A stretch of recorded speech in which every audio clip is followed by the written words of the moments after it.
Les filles, Mani s'est réveillée. Il est 21h. Je sais pas quand est-ce qu'il va se coucher. Ciao, mon petit beignet.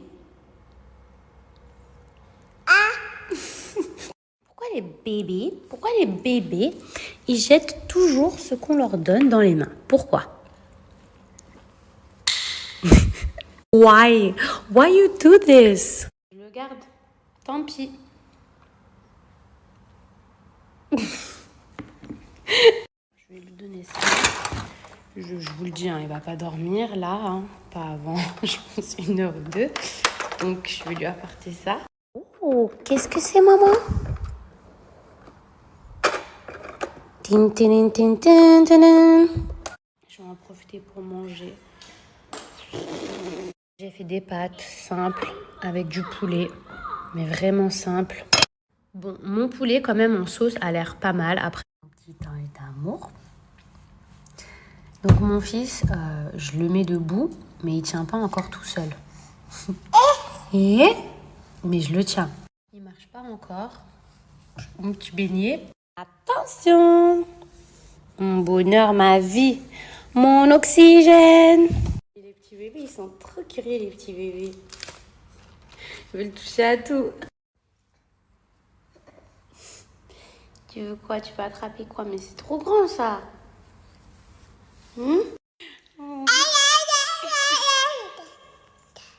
Quoi? Et tu tires pas les cheveux? Ma vie, il est fatigué, ça y est. Anecdote, c'était une boîte à musique qu'il avait dans sa girafe. Je sais pas si vous voyez, je crois que c'était une girafe de Carrefour. Et bref, dès l'âge de 6 mois, il essayait de l'arracher. Et du coup, on a toujours gardé cette boîte à musique. De temps en temps, on change les piles et ça fait même des étoiles. Donc mon fils, il vient d'avoir 10 mois. Voilà, c'est un grand bébé. Ça a d'ailleurs fait énormément polémique, parce que moi je suis toute petite, mais bah oui, j'ai fait un grand bébé. Grâce à Dieu, mon bébé il se porte bien. Et il dort toujours dans notre chambre. Voilà, il a sa propre chambre, mais mon fils, je pense, la vérité, hein, jusqu'à je sais pas quel âge, je pense qu'il dormira avec nous. Ça va les petits bruits? Les petits bruits de dinosaures.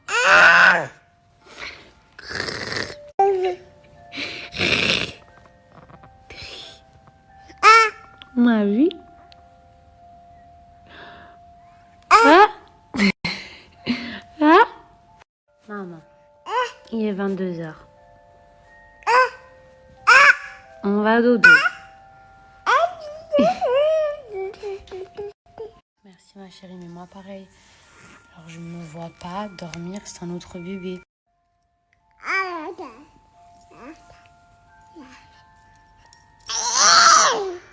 Mais on tire pas comme ça.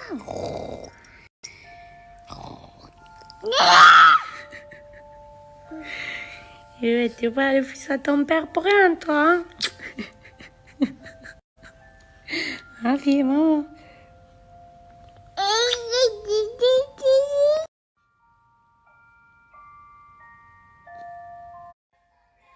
Je suis KO, mes amours. Il dort toujours pas. Les filles, je suis venue ici parce qu'il y a un peu plus de lumière et que j'essaye d'endormir Mani. Et avec son papa qui a pris la relève, mais il ne dort toujours pas. Qu'est-ce que je voulais vous dire? Regardez, au fait, j'ai changé de couleur. Parce que, en fait, j'avais plus vraiment d'ongles. Voilà, suite à ces 2 derniers jours où j'ai pas arrêté de manger tous mes ongles et tout. Tout à l'heure, les filles, je vous ai partagé mon code promo. Les filles, je vous ai partagé mon code promo de Myriamka. Je vous montre les filles, c'est ça la couleur. Je trouve que c'est trop bien fait. Vous aimez ou pas? Et là, c'est sans le flash. Mais ça brille de fou, hein. Je préfère vous montrer avec le flash parce que ça rend mieux. Attendez. J'entends mon mari avec Mani. Il lui apprend à dire papa.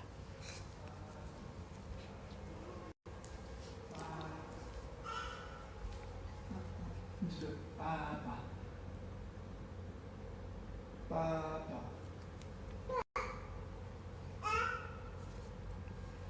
Dis papa, Mani. Papa.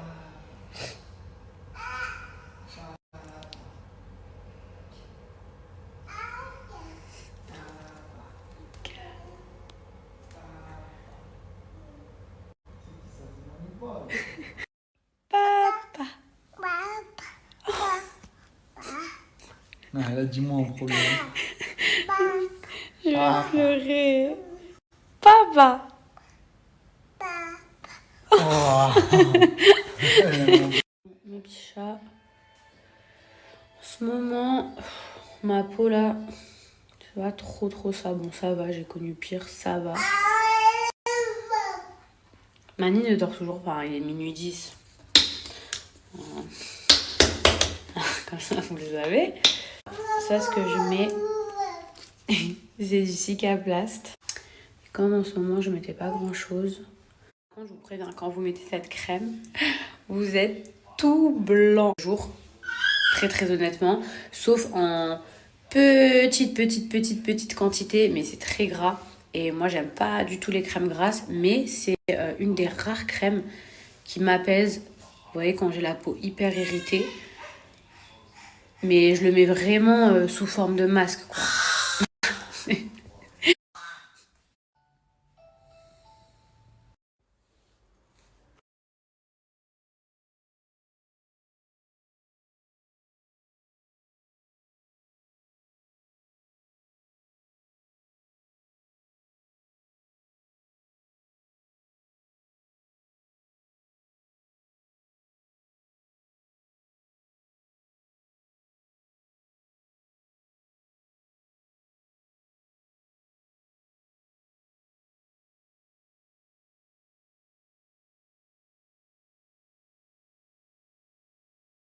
Bonjour.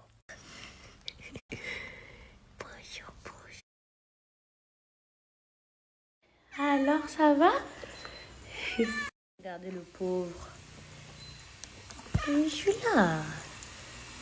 Tout là, il est ouvert, mais il va mieux. Alors, mon petit bébé? Mes amours, je suis prête. Les filles, le parfum que je vous ai mis à la pistache, il sent trop bon. Je croyais que c'était Huda Beauty, pardon, mais en fait, c'est sa sœur, vous venez de me dire. Mais bon, c'est pareil, c'est la famille, donc... Mani, hier, il s'est couché tard, parce que oui, mon fils s'appelle Mani. Il s'est couché tard parce que je pense qu'il a fait une trop longue sieste l'après-midi. Et j'ai remarqué que quand il fait des trop longues siestes, ensuite après, il se couche beaucoup trop tard. Là, j'étais réveillée, il dormait tendrement. Et du coup, bah voilà, pour qu'il ait un rythme, je fais toujours en sorte qu'il soit toujours réveillé entre 8h et 9h. Mais malheureusement, des fois, il fait des trop longues siestes. Et c'est vrai que quand il dort l'après-midi, je me dis peut-être que voilà, il en a besoin et tout. Donc, j'ose pas forcément le réveiller. Les filles, si vous avez des techniques qui marchent, mais c'est vrai que quand je le sors l'après-midi ou que j'essaye de faire en sorte qu'il n'ait pas des énormes siestes, c'est vrai qu'il dort beaucoup mieux. Vous savez, ce matin, je me suis réveillée et je vous dis sincèrement, je me suis sentie beaucoup mieux. Après, je remets pas toutes les fautes vraiment voilà, sur cette femme, mais quand même en partie. Je vous dis la vérité parce que vraiment, là, cette dernière année, je n'avais plus aucune motivation à prendre mes réseaux sociaux. Et pourtant, je l'ai fait. Je l'ai fait parce que je me disais, j'ai quand même une communauté et c'est quand même mon travail. C'est ce que j'aime. J'aime être influenceuse, j'aime partager des choses avec vous. Mais imaginez, je sais pas moi, pendant des années, vous travaillez. Pendant des années, vous avez toujours des retards de salaire. Mais vous aimez votre boss. Vous lui trouvez des excuses. Il a toujours des excuses vraiment inimaginables. Et que en fait, les 2 dernières années, elles sont catastrophiques. Mais vous vous dites, je vais pas le laisser, je vais pas l'abandonner. Non mais franchement, quelle manipulation, je vous jure. Et en vrai, qui aurait vraiment entre vous et moi, je voudrais que vous me répondiez sincèrement, parce que moi c'est mon travail, donc il faut que vous aussi vous dites c'est comme si que c'était votre travail.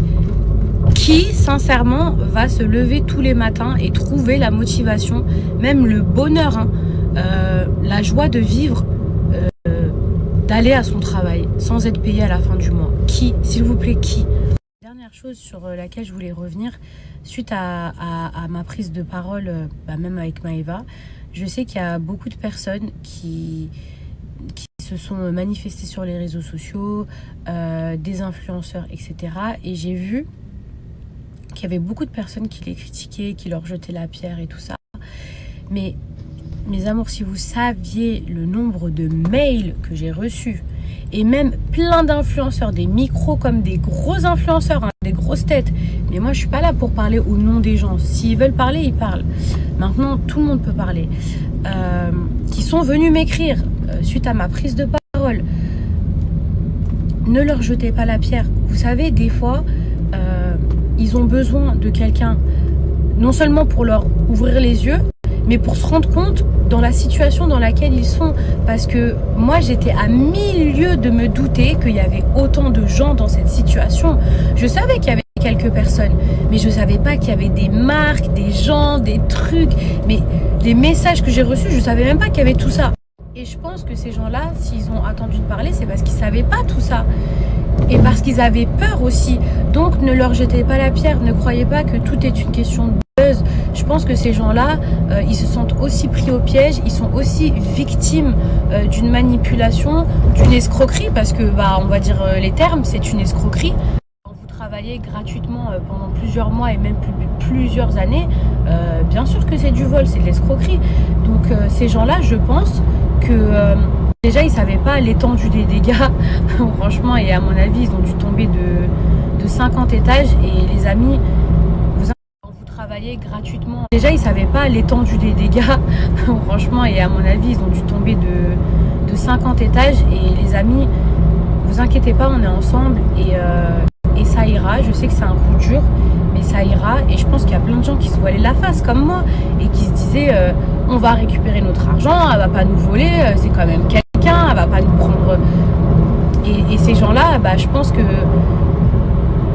en vrai, ils espéraient et ils se disaient mais non, elle va me payer et tout. Donc ils n'avaient pas envie de rentrer en conflit avec elle. N'oubliez pas ça. Ils n'avaient pas envie de rentrer en conflit avec elle parce qu'il y avait un conflit d'intérêts. Il y avait un conflit d'intérêts et ils avaient peur. Ils avaient peur tout simplement de ne pas récupérer leurs sous aussi. On va pas se mentir. Nous aujourd'hui, on n'a plus rien à perdre parce qu'on a vu son vrai visage et quand j'ai vu que hier, et je vous le dis, je sais très bien que c'est elle, je vous le redis, qu'elle a essayé de faire sauter mes réseaux sociaux, il n'y a plus de pitié. Il n'y a plus de pitié avec des gens qui n'en ont jamais eu pour moi. Franchement, depuis ce matin, je me sens libérée. Je vous l'ai écrit en plus, j'ai l'impression qu'il y a comme un énorme poids qui est parti. Attention, j'ai toujours pas été payée, hein. Mais juste de m'être libérée. Et pourtant, j'ai toujours pas été payée. Je me sens tellement mieux de plus être associée à cette femme. Alors oui, elle a déjà été là pour moi. Parfois, quand j'en ai eu besoin, vraiment pas ces derniers temps. Donc, comme je vous ai dit, je lui jette pas toute la pierre. Mais en même temps, c'était mon agent. Je lui donnais un pourcentage sur ce que je gagnais. Donc, quelque part, heureusement qu'elle était là pour moi. Et vous savez, depuis hier, mon discours, il a changé. Et même ce matin, j'en parlais avec mes meilleures amies. Parce qu'avant, je disais, ouais, mais quand même, ce qu'elle m'a fait gagner. Imaginez comment j'étais matrixée, comment j'étais... à croire que, en fait, genre limite, c'était elle. Et moi, j'étais rien. C'est un truc de fou quand même. C'est le syndrome de Stockholm. Vous savez que toutes les marques que j'ai eues, à 90%, comment elle a réussi à me faire ses placements, c'est pas elle qui m'a trouvé les placements, hein. C'est les marques qui m'envoyaient un mail directement à moi sur mon adresse mail. Et elle avait accès à mon adresse mail et elle se contentait de faire la commerciale, de faire le travail, de négocier, c'est tout.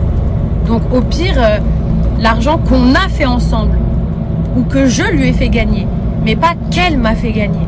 Il n'y a pas d'ingratitude dans cette histoire, mes amours, sachez-le. On a passé de belles années, mais j'ai accepté l'inacceptable et j'aurais dû partir depuis longtemps. Voilà, il y a un moment donné où quand on n'est que commercial et qu'on n'est pas capable d'être un agent et qu'on n'est pas capable de gérer ses influenceurs, qu'on n'est pas capable de représenter ses influenceurs au final, parce que c'est ça la vérité, elle n'a pas été capable de nous représenter, elle a beaucoup pensé à ses intérêts personnels, clairement, avant ceux de ces influenceurs. Et aujourd'hui, on en paye tous le prix fort. Attendez, ma copine, elle vient de répondre à ma story, elle m'a dit mais heureusement qu'elle était là pour toi, tu lui donnais pas qu'un pourcentage, tu lui as donné tout ton salaire. Franchement, je préfère en rigoler, mais je vous jure, c'est... Mon Dieu. Donc, 2023, hein, que des escrocs, je vous jure.